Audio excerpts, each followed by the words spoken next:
Listeners, I had a different idea for cold open, but I just want to address something. Cordell will not be able to move his head for this entire recording. And I just wanted y'all to know because it's going to be interesting. Because right now his headphones, Cordell, do you want to tell them? Do you want to break the news to the listeners? So this brave little pair of headphones that I've had since a random Christmas maybe 6 years ago finally gave up the ghost quite unexpectedly and spectacularly when I went to adjust them and they snapped up the middle. So I'm currently holding them to my ears / maintaining a head position where they won't fall down. Listeners, if you can imagine this, Cordell is doing what I would like to call the sports commentator hold, where you never know why they're having to hold their headphones on so tight, but they're having to hold them in place as they're making these calls that are on things that I don't know about. Okay, Cordell's in the pocket right now. Yeah, so if you look at the field, the green and the blue are currently in the classic scrumble. And you really don't know the outcome of this one. Look at them kick those balls. Oh, that one used his hands. Is that good? I don't remember what sport this is. This week on Junk House. It's a psychobilly freak out!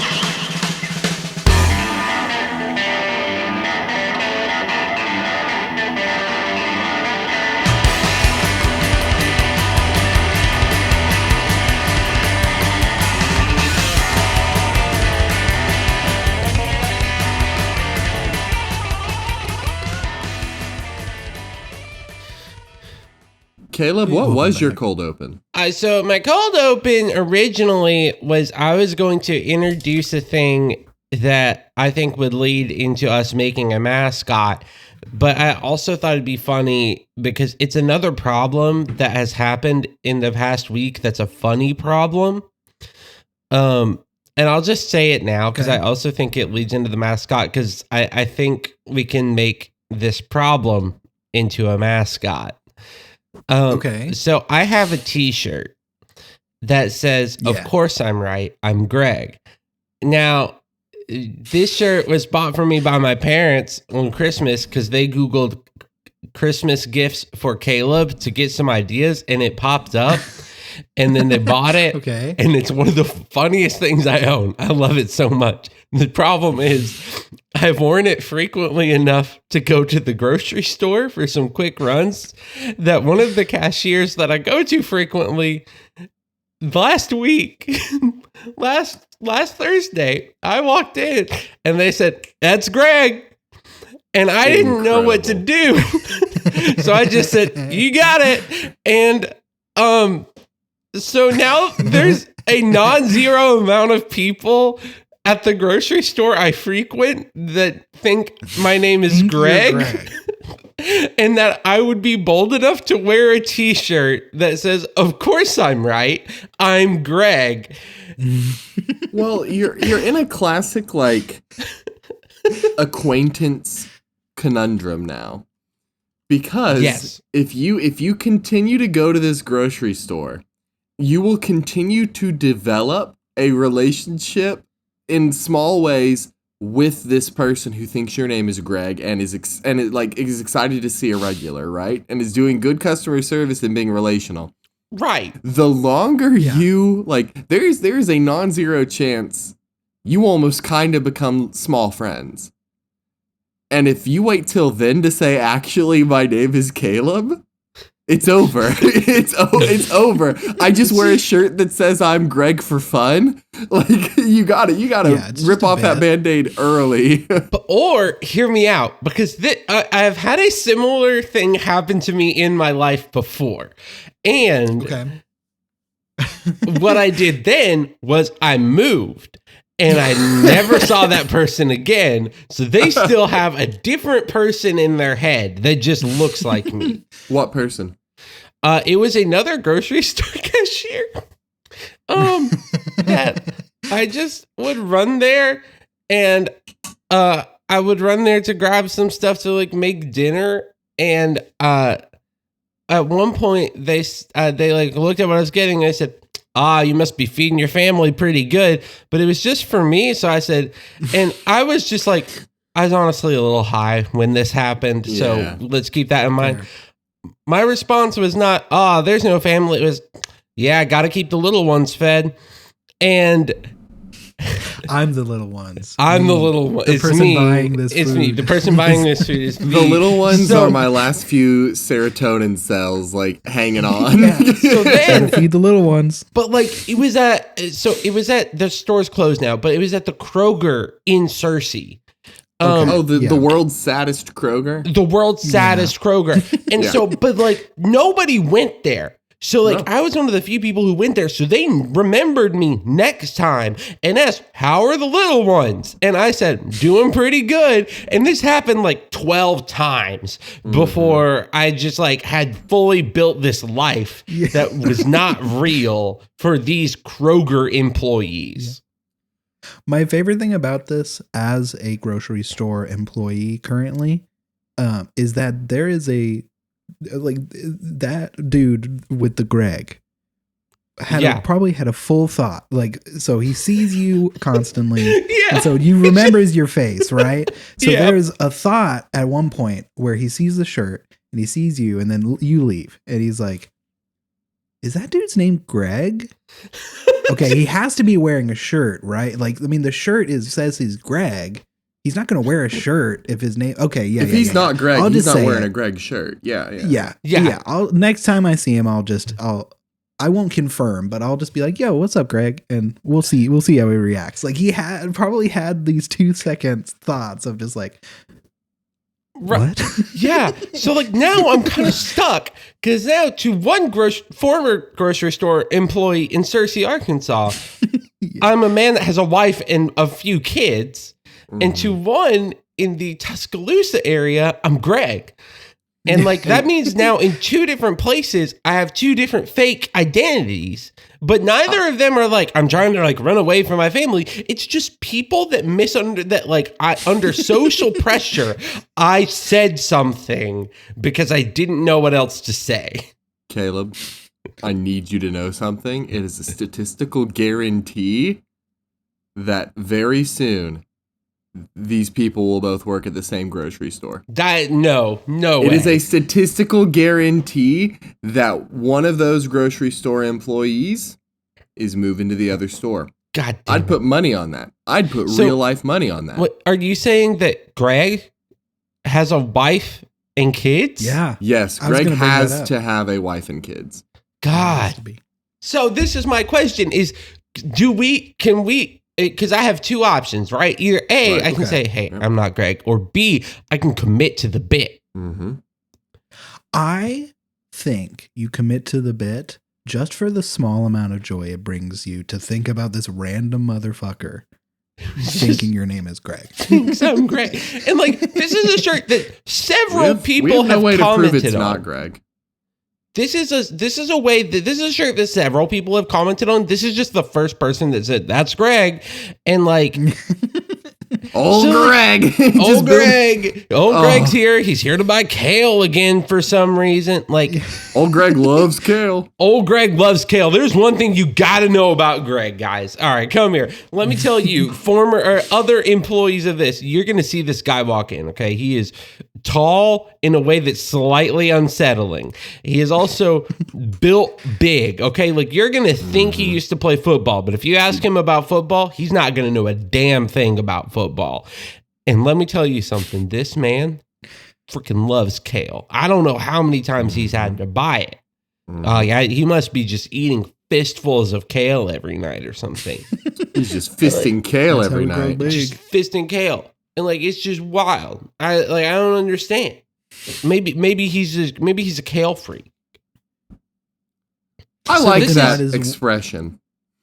Kale freak? Yeah, freak. tell me about what it's like to be a kale freak. So I have bought a lot of kale recently because it goes into a soup that me and my wife really like. It's a zuppa toscana. And but I also just enjoy kale. I just bake it toss it in olive oil, bake salt, pepper, bake it at 350 for like 30 minutes. And it comes out like little crispy chips, but with no carbs and a lot of fiber. Ooh. So that's what it's like being a kale freak, is you're conscious of your fiber intake. Cordell? Okay. I've been thinking about being a regular. And I do wonder what the workers think of you. Like for example, there are two places in Cersei that my face is known. They know you're gonna darken that door. They know I'll darken that door. At the Taco Bell on BB Caps, they know I'm darkening their driveway Wednesday at 11:40 every week to pick up that lunch for my Taco Bell lunch with friends. Yes. And so they always know I'm picking up 3 people's worth of food. They know to hand me the drink carrier first and then hand me individual beverages so they can sit in a cup holder until I get there and load up the drink carrier myself. They know me. They're always smiling and saying hi and being nice to me. Like, they know me. But what do they think of me? Huh. Yeah, it's an interesting scenario. I was a regular at Hunan's Express in Cersei. They knew I was going to darken that door. Mm-hmm. And I always felt weird about it, especially because they would bring up like people in my life that I didn't have a good relationship and be like, how's this person? And I would just be like, haha, good. They're being friendly, but you're like, I don't want to talk about this. Yeah, I don't want to talk about this specific thing. Yeah. But so it's like a weird thing of like they're an acquaintance and you Right. don't want them to know more information about your life. But I think also as a person who has worked those jobs, other than like being like, oh yeah, that's a cool person I remember and they're nice to me, I'll be nice to them. That's the most I thought about it. Other than that, I wasn't like. and that's the obvious answer. I used to judge people That's the based not on funny their answer. order.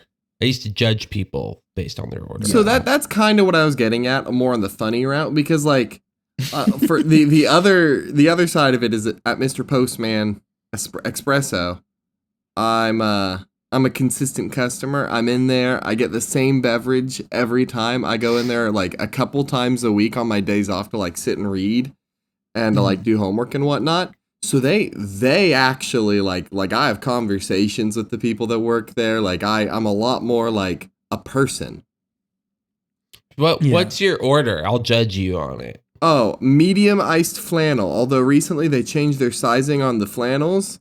So it's a small is the same size as a medium. They just changed the name. Weird. But so now I get a small iced flannel, which feels wrong to say. I'm considering getting the medium just to keep the words in my mouth.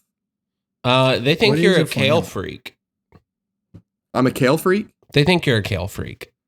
I'm okay with that, honestly. Kale's kind of nice.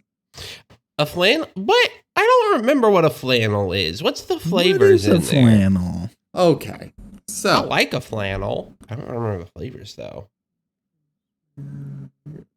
Is it coffee? It's, yeah, it is a coffee. It is coffee. a latte. They're one of those cool places that has like a million different names and of combinations of flavors, and I White really chocolate. admire them for that. White Yeah, chocolate, shout out. hazelnut, maple, toasted marshmallow.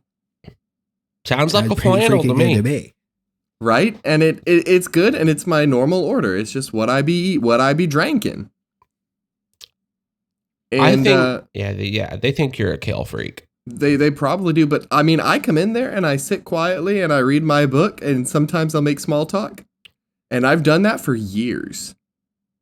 So it's like I have to imagine that at least there specifically, when new employees come in, there's a conversation about like, oh yeah, that's this dude. He comes in and gets the same beverage every time. That's probably a conversation that's had about me. Yeah.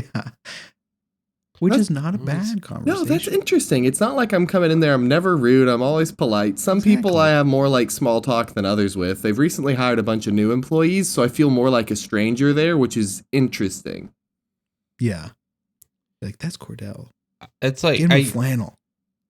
when I used to work at Burrito Day, which is a great establishment.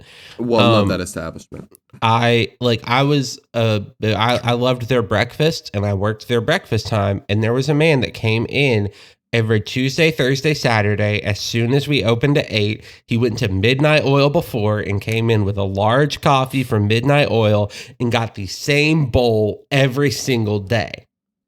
I want to live his life. Same. I was very jealous of it. And he was always the nicest guy ever. Right. So it got to the point where 7:55, we had not opened, but I was finishing setting everything up. And I knew he was going to walk in that door. So I just went ahead and made it for him and set it by the register. So he didn't even have to like really tell me what he wanted. It's already there. It's ready for you. It's already there. And I do think that's the benefit of like being a regular and being a pleasant regular. Like, yeah, like there have been times with some employees at Mr. Postman where I've walked in and been handed my coffee and paid for it in that order. Good. Where like they saw me pull up and I was sitting in my car for a couple minutes, like on my phone or whatever. And by the time I walk in, the coffee's ready. And every time she's like, "You still wanted that, right?" I'm like, "Not changed yet." That's like the thing is that eventually, like when a regular would come in to Burrito Day, and I had seen them get the same thing so many times, I would like start making it for them like as soon as they got to the front of the line, and then they would say, "You know, you're right. I didn't want to change my order. I was debating it, but you know." And I was like, "Yeah, I know. Like I know what you're gonna get." Well, you've been coming here for 2 years and you get the same thing every time. Yeah. Yesterday I had to change my order. No. It was scary. You were forced? Yeah, they were out of white chocolate, and I didn't want just hazelnut, toasted marshmallow, and maple. The white Did you get it chocolate with kind regular of chocolate? No. I wanted to explore. I got the Foreigner, which had like tiramisu and toffee and some other interesting flavors. I didn't love it, but I didn't hate it. It was honestly just kind of a you know when you mix two beautiful colors of paint and it becomes brown? Mm-hmm. That. Yeah. Mm. Mm. But so this was my thinking was why shouldn't the Junk House mascot be Greg? That was a long journey to get there. Well, it was going to be shorter, but then we started talking about other stuff, and I didn't want to interrupt good. that. I just forgot why we started this. That was my thought. Here's the thing. I think our mascot has to wear one of those shirts, but it doesn't have to be Greg. And I think the shirt can say one name, but the mascot's name should be a different name. The mascot's name is Greg, but he wears a shirt that says, "Of course I'm right, I'm Junk House." And he's also like a flying good spaghetti monster. Yes. In my mind, the Junk House mascot is like a horrible eldritch being with a normal human t-shirt on. So, okay. So here's my pitch for that. Going the eldritch route, the unfathomable things beyond our comprehension. I kind of like the idea that it is an eldritch being wearing a t-shirt. But what I like about it is what if you can't visually process anything you're seeing at all except the t-shirt? It's kind of floating in air. You know it's on a form, but your mind just kind of glazes over that form, and that's Greg. It's kind of fuzzy. Yeah. It's like an old Bigfoot picture. That's just Greg. It's like when you cross your eyes a little too hard looking at somebody, and all you see is like a blur. And well, you know that the beginning of the cross-eye process where there's like two of them kind of in the same space? Wearing a t-shirt you can fully read. Yeah. I just went to cross my eyes and it really hurt. Well, you got to do it better, dummy. Idiot.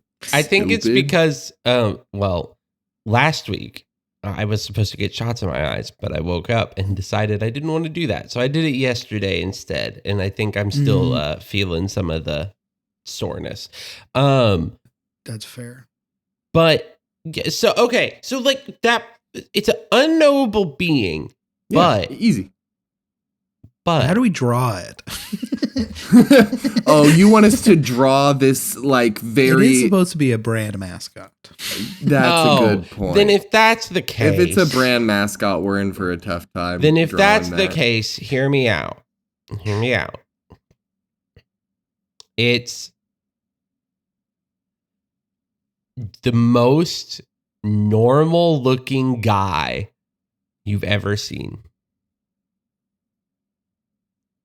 Blue jeans. Blue jeans, a shirt that says, t-shirt. "Of course I'm right, I'm Junkhouse." No, I gotta say it's I love the shirt though. the shirt is Of course staying no matter what we're doing. We need to make those shirts. Yeah, friends, I think Greg is like the only thing coming to my brain right now, but I want us to follow this: the 5th Teenage Mutant Ninja Turtle.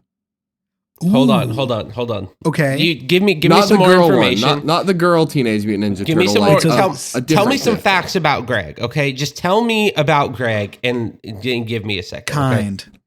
Greg for certain crawled out of a sewer and started living with us.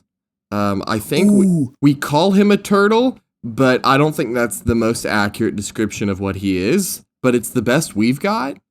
What if we to tweak it a tiny bit? It doesn't have to be a turtle.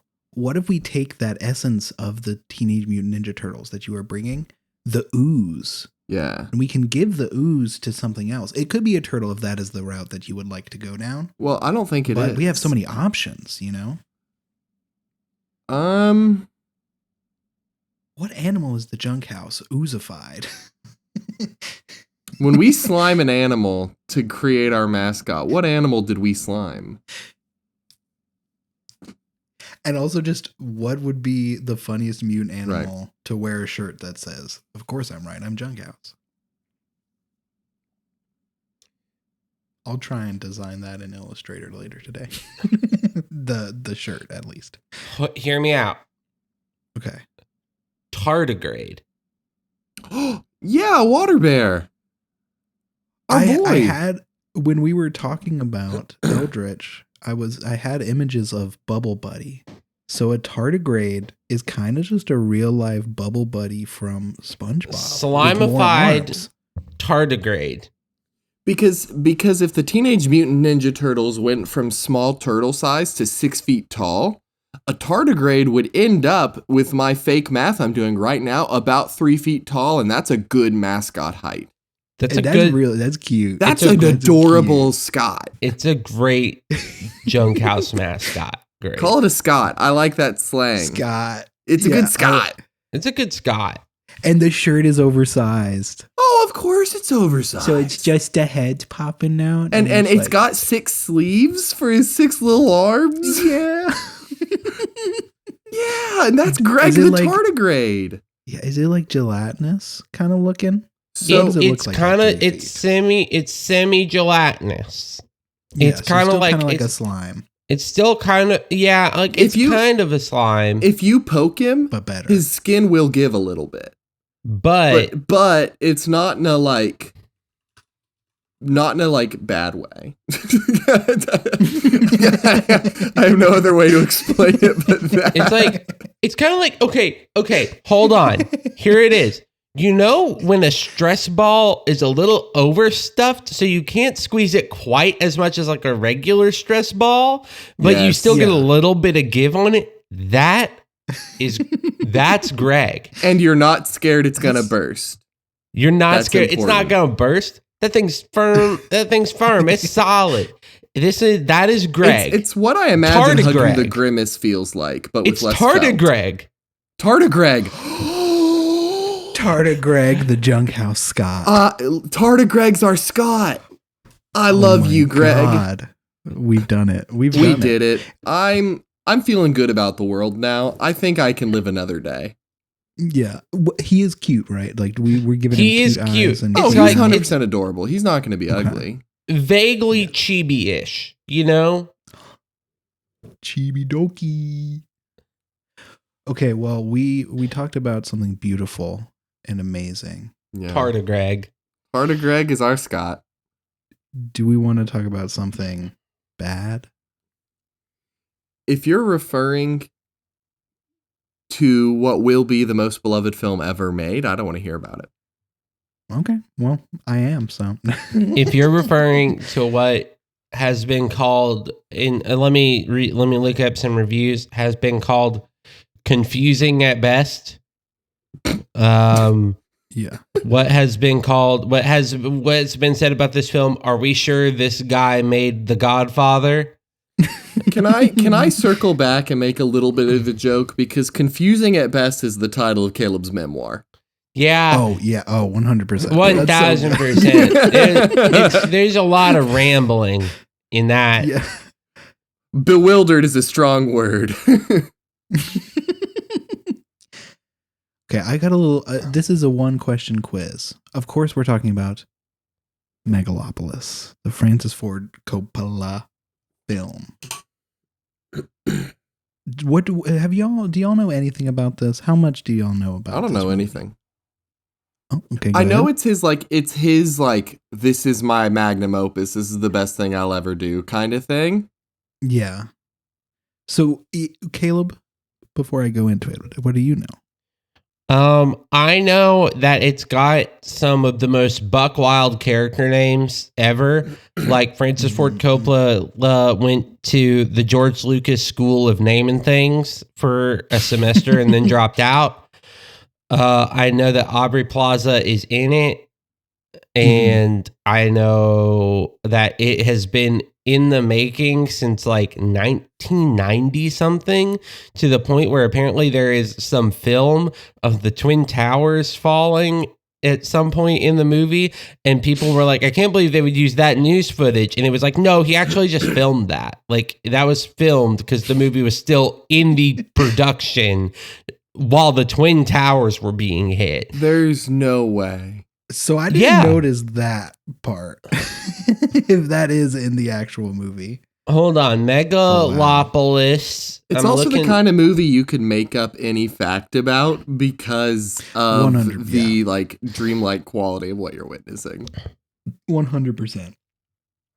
While you're looking that up, what I knew going into this movie was I saw a scene of Adam Driver go back to the club. Yep.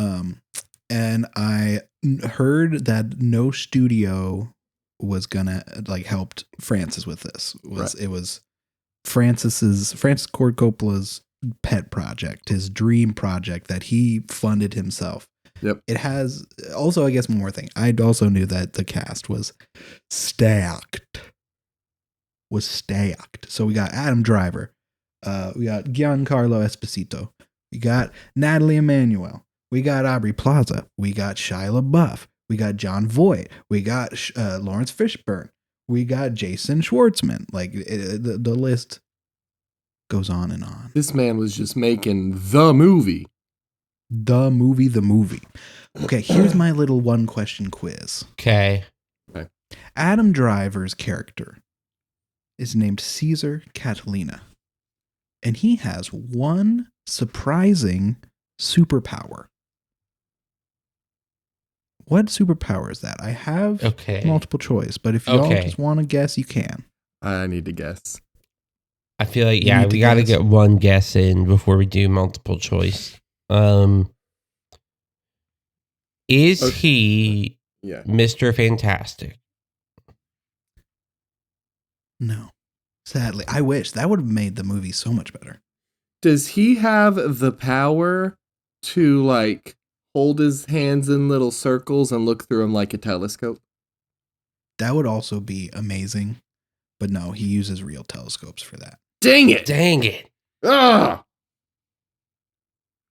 What is it? The multiple choice is the big three. Three very popular. Flight, super speed, or time travel. It's gotta be time travel. It has to be. He's flying through the city. He's flying through the city just for fun. It is time travel. What? So we start the movie, and you see to be very clear, I'm going to bum fiddle. Is that all right with both of you? Please bum fiddle this Fiddle whole it. film. Fiddle Fiddle that my bum. bum. We start the movie, and Adam Driver is on the Chrysler building. Yeah. This is set in New York City, but it's called New Rome. Whoa. It's super Roman. Okay, real quick though, did it become called New Rome after it was New York for a little while, and then they got all fancy about it? That's what it seems like, because Okay. there's still like the Statue of Liberty, like there's the Chrysler building. Like this seems very much like it's New York, and now they're like, it's New Rome now. They It's rebranded. New Rome. Yeah. So Adam Driver, the first time we see him, he's on the edge. He got out of a window of the Chrysler building, which is where his office is, because he's an architect. And he made this substance called megalon. Okay, it's megalon. It's this perfect building material that can like mold and, well, most building materials mold. It can like move. It's very alive and natural. But the first time we see him, he's like looking over the edge of the building, and it's like, oh God, look, you can see all of these cars moving and shit. And he slips off the edge, and he goes, time, stop. And time stops, and he's there, and he pushes himself back on.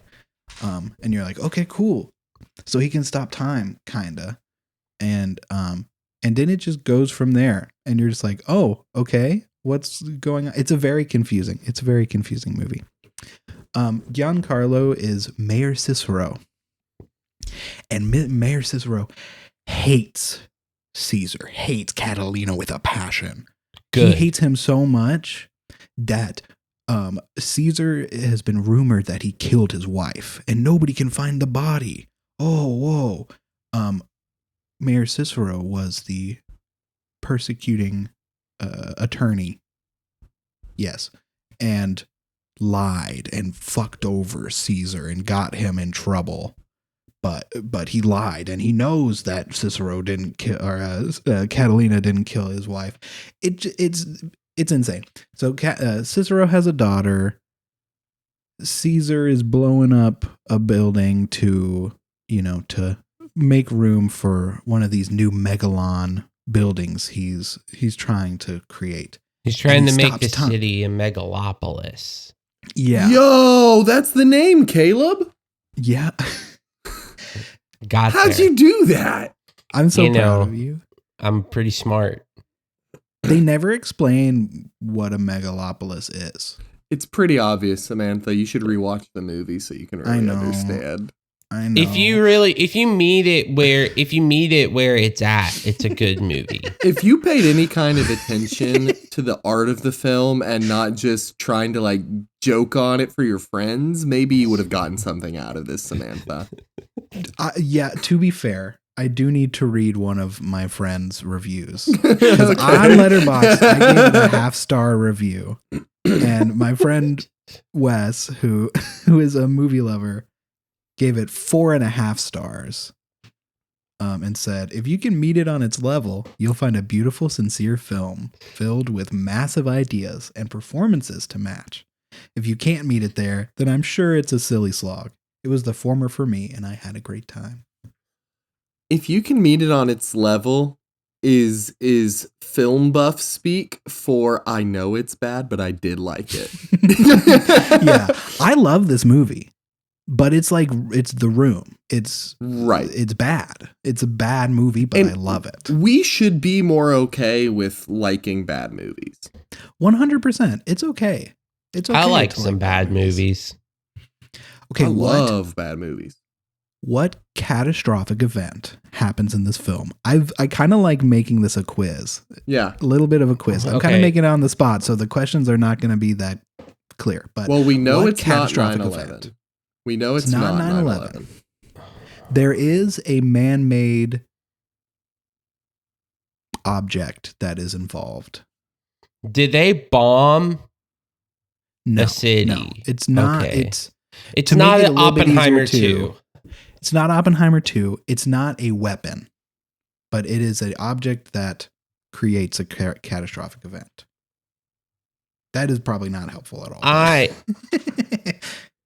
I have no idea. Um, I cannot think of anything else. I think that it's a big ol' it's an object made of anti-megalon, and Ooh. it can when it touches megalon, it disintegrates it. And so Giancarlo's character is trying to like destroy what's his face's whole world by making the anti-megalon, which will put his stuff bad. I wish. Dang it. A satellite crashes into New Rome and kills a bunch of people. Is this relevant to the plot? The only way Good. it is Good. now there's kind of more room where the buildings were destroyed, where they start building the Megalopolis. That's literally it. But like you see the satellite at the beginning. It's a Chekhov satellite, you could say. Yeah. But like the only time you hear about it is that literally right before it crashes, Jason Schwartzman's character goes up to Mara Cicero and goes, we don't know where that's gonna land anymore. Goes, oh no. So Yeah. what I love and hate is witnessing something made by someone who clearly did not receive any second opinions on their product. Yes. Especially there is a very real, like, okay, you've heard the old story of like, oh, a pottery class is split into two groups and one group is told to make the perfect pot and the other group is just told to make as many pots as they can. Quality doesn't matter. Yeah. And the first group by the end of the semester had one really garbage pot that they made. And then the group that was told to just crank them out had a whole bunch of actually pretty decent quality pottery that they had made because they had gotten more reps and more practice. And I kind of think this happens with passion projects like this. Like if he's been working on this for 30 something years, there's every chance that he got so lost in the sauce that like it couldn't be good. Yeah. Because 100%. Because I don't know his filmography a ton. What is the last movie he put out? That's a good question. Francis I mean, his Ford most Coppola. famous is obviously The Godfather, but Right, and that's a What very is- old movie. Before Megalopolis, yeah. the last thing he I'll just Directed. do directed. I'm not the last thing he directed was Betwixt Now and Sunrise in 2022. The last one that I heard anything about was Bram Stoker's Dracula in 1992. Okay, so this is important. He clearly fell off 22 years ago. Yeah. Like he had and honestly, like you hear he's competent and good, but like he hasn't made anything super relevant in a long time.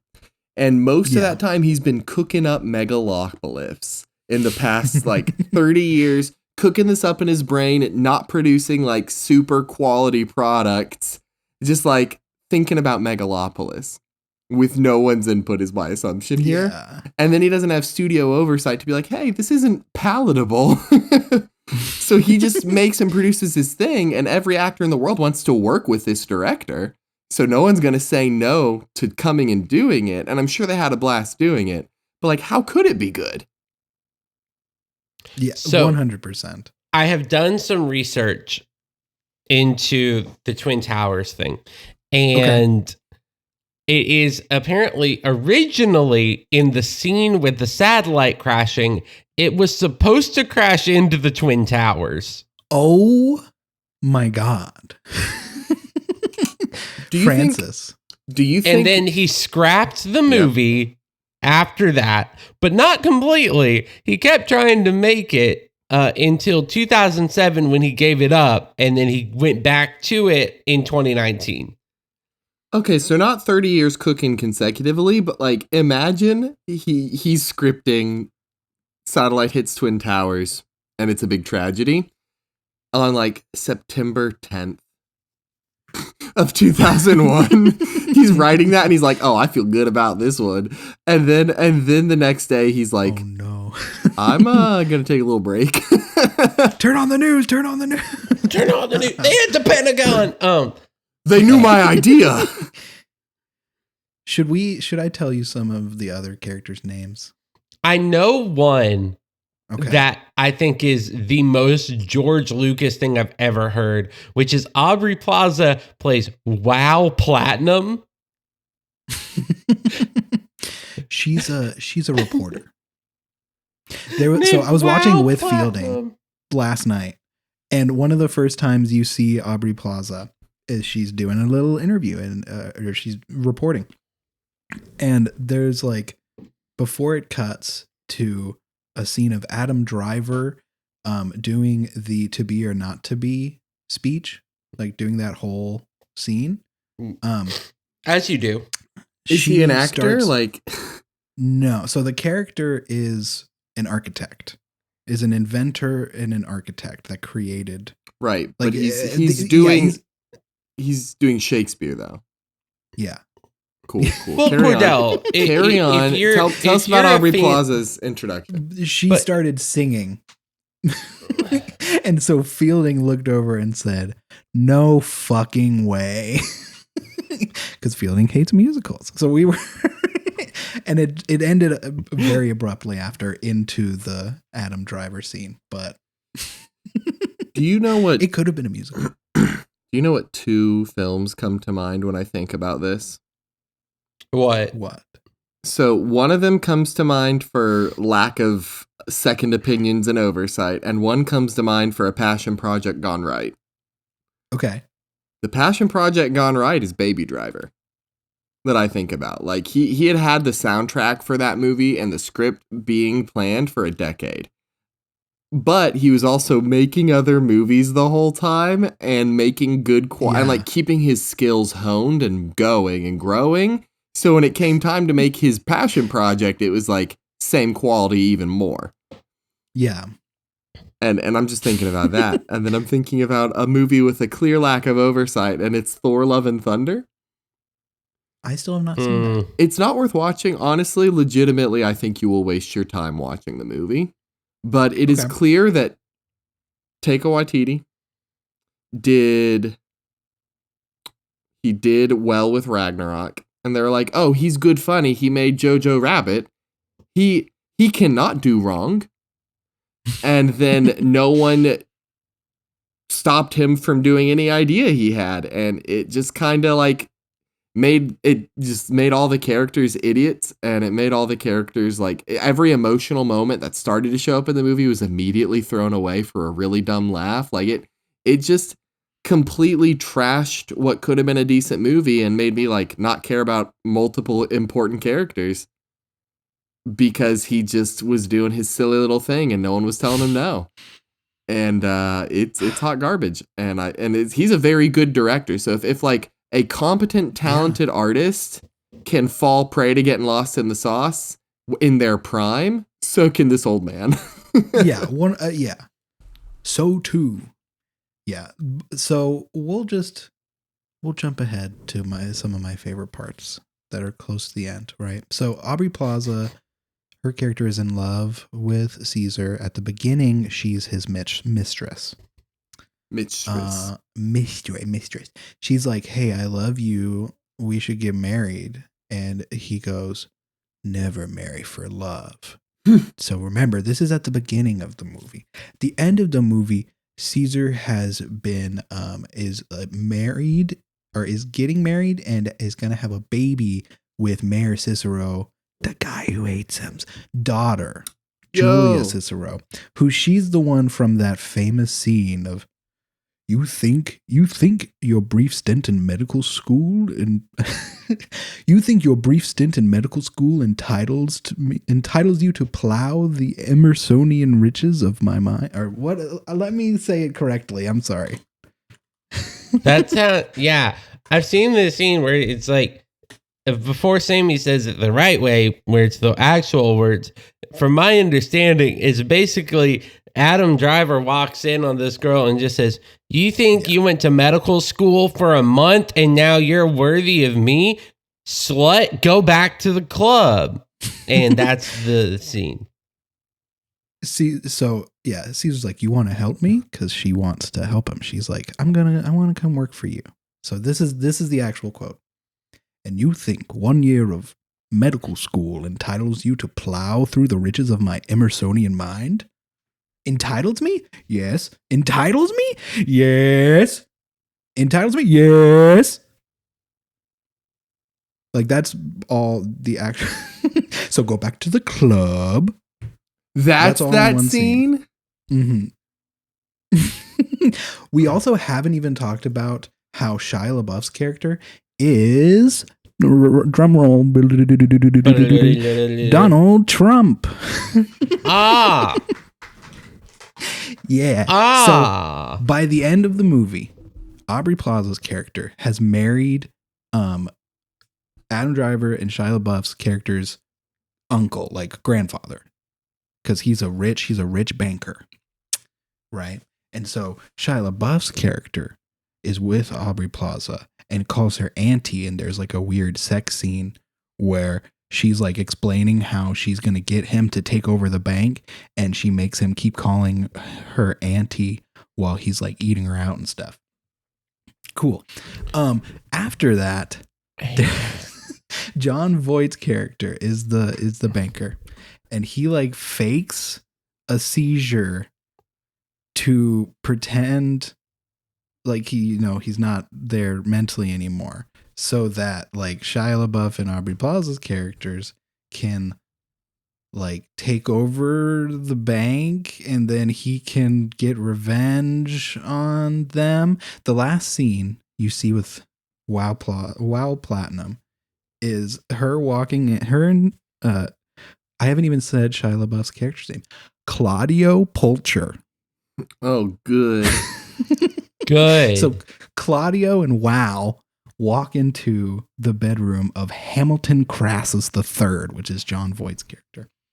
And he's watching TV. Before they walk in, he's like, "Oh man, all of this violence because Claudio is Trump. All of this violence is happening on TV." And they walk in and he's like, "Oh," and then he turns on his like, he like changes his face to look more like he's had a seizure. I'm just going to explain the scene fully because it's insane. So they walk in. Aubrey Plaza's like, "He can't hear anymore. He can't speak anymore. Blah, blah, blah. Or blah, blah, blah, blah, blah." And Claudio walks over to the bed. And he's like, "Hi, grandfather." And Crassus goes, "Check out this wicked boner I have. Every time I see her, it just gets hard." And they're like, "Oh, okay, this is weird." And then Crassus says a couple more things, and then it's like, "And this is gonna be," turns off his stroke face and goes, "And this is gonna be your last day," and pulls away the blanket. And the boner was actually a bow and arrow. And he uses the tiny bow and arrow to shoot Aubrey Plaza in the chest. And Aubrey Plaza dies on the floor. Claudio is crawling away and it's like, "Oh no." So he shoots him in the ass twice. And Claudio gets away with the thing in his ass. And Crassus is like, "Yes, I did a good job." And that's the last you see of Crassus. What? Not a gun? Austin Powers fuckery is this? I have to watch this film. I have to watch this. So the only thing is, I am very sad I wasn't able to see it in theaters. I should have spent the money to see it in theaters because it's so bad. I would have loved to experience it in a theater. But yes, you need to watch it. This movie, if it comes out on like Criterion Collection, I'm getting this movie because I want to watch it multiple more times. It is insane. Well, we will all have to meet it on its level. 100%. Because that's really the best way to like experience it, is meeting it on its level. Here's what I'm thinking, okay? Because I did something similar to this once back in 2020 when we were all, in our houses and depressed. Yeah. I watched the Cats 2019 movie for that's the only thing I watched for 2 weeks straight. At different Why? levels of sobriety to see Okay, if it made the okay. movie better. Yeah. And I think I might have to do that with Megalopolis. I think so too. I would join you on that. I specifically said to Fielding like halfway through this movie of like, because I smoked a little bit beforehand. You gotta when you're watching a movie like this, and I said maybe weed is not the drug for this. Maybe shrooms is the drug for this film. That's what we need to come up. We need to have a definitive list of here's the movies and they're kind of bad. Here's the drug you take that makes this movie better. Some enjoyable. God. There's also a character named let me find the exact name. Vesta Sweetwater. She's popular in the movie because she can sing and she's a virgin. Oh. And time travel is not the only superpower. Vesta has the ability to multiply herself. While she's singing, there's like 7 of her, and they're all singing together. Do they explain where these powers come from ever? No. The daughter of Cicero is the only one that can see Caesar's power. And so that's why she like helps him because she for some reason has the ability to see his time stop. But that's like they don't explain why she can see that. They don't explain why he can stop time.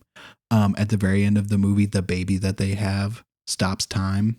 And the funny thing would be if the baby stopping time just never started time again, and the baby is just in a world that has stopped time. You're like, oh. Cool. I should have wrote a report. So and brought it to y'all. I have 2 thoughts currently. Yeah. The first being, this really makes me want to watch like a good movie as a palate cleanser. Yeah, even thinking about it. But the second being that once we've all seen this movie, you want to punch up the plot? Yes, please. I'm sorry that I just keep on remembering stuff randomly. Claudio Shia LaBeouf's character has 2 sisters, and it's implied multiple times, and one time explicitly said that they do incest.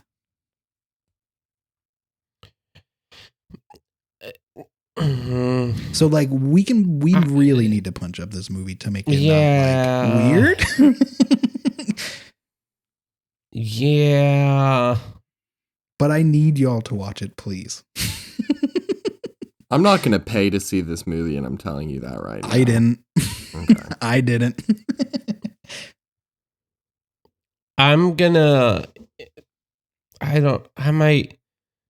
Okay. If I wait until it's on streaming or something, then it'll be uploaded on Max and they'll have all the like audio options and stuff. So I can also make sure that this is in surround sound and have a real nice. Ooh.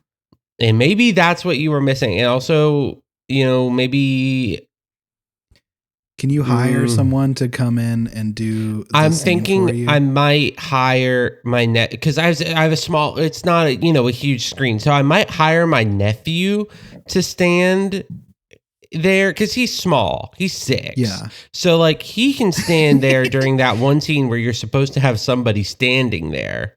Yeah. I guess we didn't explain that. There's a scene, I think shortly after the satellite drops, where Caesar is supposed to be giving a press conference, and there's supposed to be audience participation. There's supposed to be somebody in Francis's dream.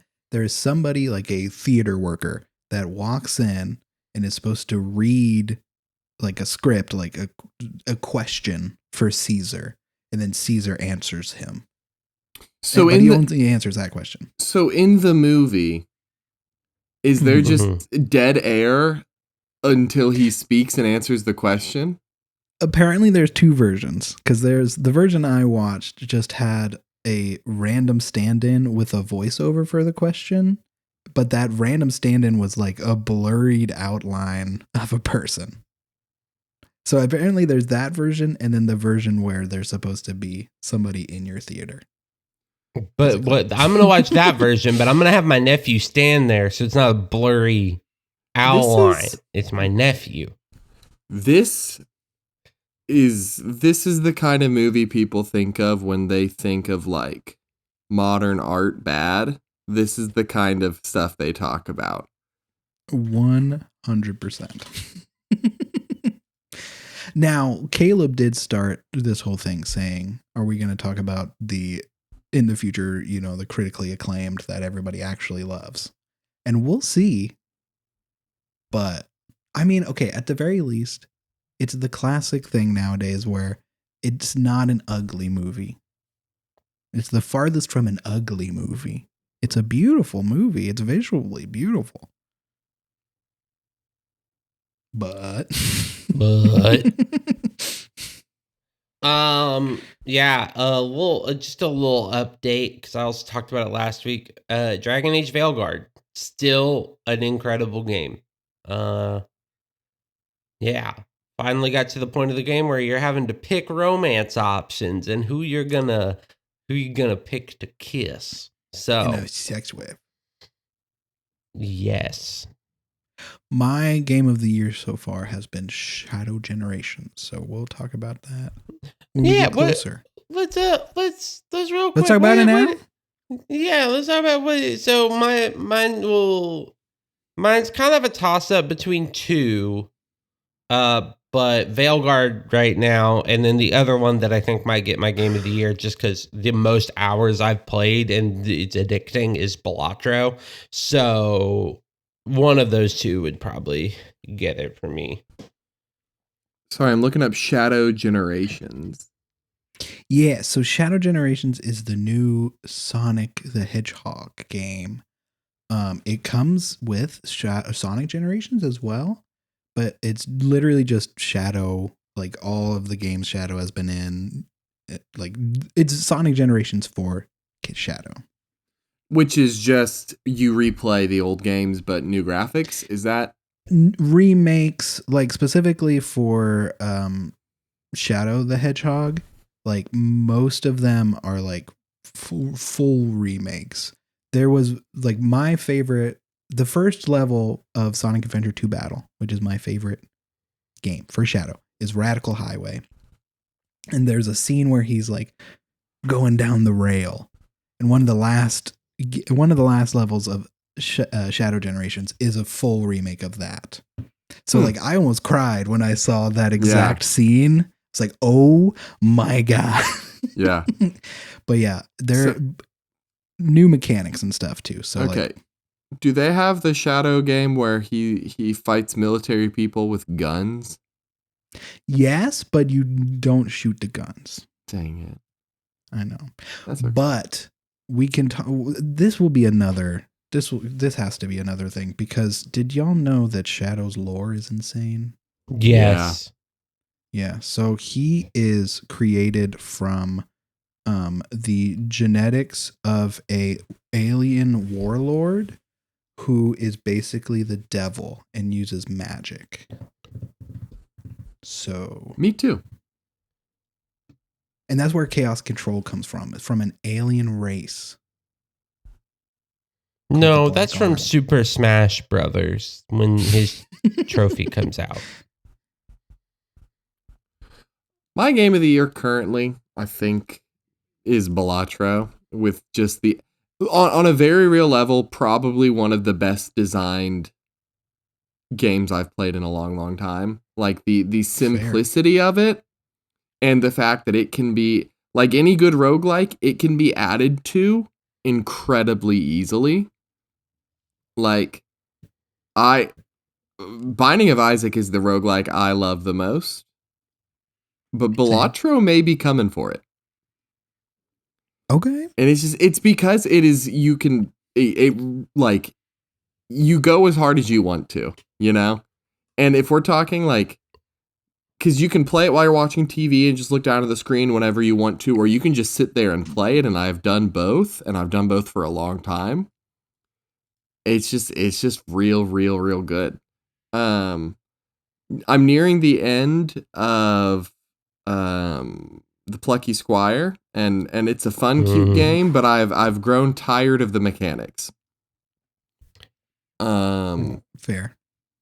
But for Christmas, I'm going to be asking for the new Zelda game. And there's a possibility that game is up there for me, but it'll be hard to save until I play it. That's like a close number 2/3 for me. Yeah. I also don't play a ton of games, so my opinion on this should be the least heavily considered of this group. Well, yeah, just get the new Zelda game and go bed mode. The new bed Zelda game. Go do bed. That will make Beds have sense once become, you like, play the game. Yeah, they're like overpowered. Yeah, beds are wicked overpowered. That first bed you get, that'll get you through the game. And you can sleep in it. You know what else you can sleep in?